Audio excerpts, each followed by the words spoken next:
গোপন বিচারক হওয়া নিজের প্রতি। আমি নিজেই আমার নিজের বিচারক। কিভাবে সম্ভব?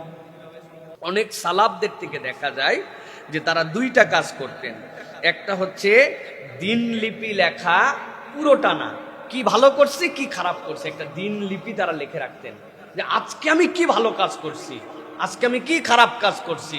এটার জন্য তারা হিসাব রাখতেন যে আমার এদিকে তাকানোর কথা ছিল না, আমি তাকিয়ে ফেলেছি। হ্যাঁ, একটা ইয়ারকি ফাজলামি করতে করতে একটা গালি দিয়ে বসেছি। হ্যাঁ, বিনা অজুহাতে একটা মিথ্যা কথা মুখ দিয়ে বাড়ায় গেছে, এটা না করলেও পারতাম। আমার এই খারাপ কাজ। আমার ভালো কাজ কি? আলহামদুলিল্লাহ, অমুক মানুষটার রাস্তা পার হওয়ার সময় হাত ধরে পার করে দিছি, অমুক লোকের একটা উকিল ধরায় দিছি, সে বিপদে ছিল, অমুক জায়গায় একটা প্রয়োজন ছিল, আমার প্রয়োজন ছিল না, ওই ভাইয়ের প্রয়োজনে একটু হাজত মেটানোর জন্য চলে গেছি, দুইটা ভাইকে একটু নামাজের জন্য দাওয়াত দিছি, একটা ভাইয়ের মুখে দাড়ি নাই, একটু বুঝায় সুজায় তাকে অনুরোধ করছে যে ভাই নবীর সুন্নতটা রাখেন। এগুলো আমার ভালো কাজের তালিকা। আর আমার খারাপ এই জিনিসগুলো হয়ে গেছে। এটা এক নম্বর, যে গোপনে বিচারক হওয়া নিজের প্রতি। আমার হিসাবই নাই, আমি কেমনে কি করব ভাই।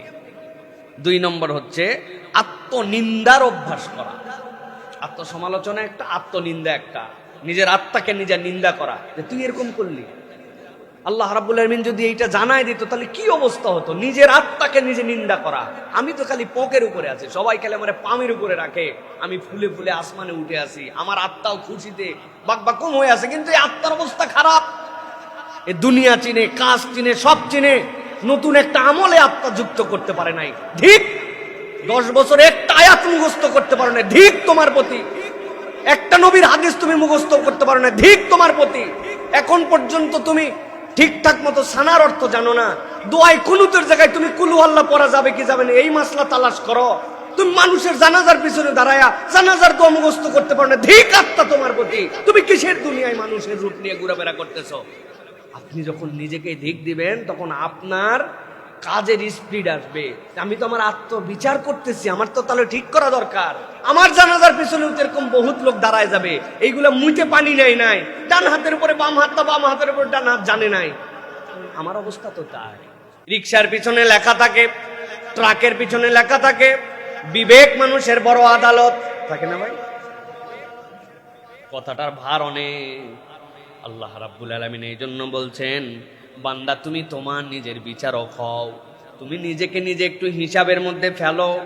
আমার চলা, আমার বলা, আমার কার্যক্রম, আমার ধরন একটা প্যাটার্নে চলতেছে, একটা ভাবের দুনিয়ায় চলে আসছে, একটা মুডের দুনিয়ায় চলে আসছে, একটা ফরমেশনের মধ্যে ঢুকে গেছি। আমার জীবনই এইরকম, এই খাওয়া পড়া, বাঁচার শোয়া, স্কুলে যাওয়া আসা, চাকরি, আবার খাওয়া পড়া, চলাফেরা, বাঁচা। আমরা মনে করছি আমার জীবনের গণ্ডি এটা। আল্লাহ বলছেন একটুখানি বিচার করো। আবার বালিল ইনসানু আলা নাফসিহি বাসীরা, সে তার অন্তরের ব্যাপারে বাসারত দেওয়া আছে, সে কিন্তু হিসাব করতে পারে। অতএব আমরা যদি আমাদের নিজেদের ক্ষেত্রে নিজেরা একটু বিবেচনায় নিয়ে আসি, তাহলে আমার ভুলগুলো, আমার সঠিকগুলো আমার সামনে অনেকাংশে ধরা পড়তে বাধ্য।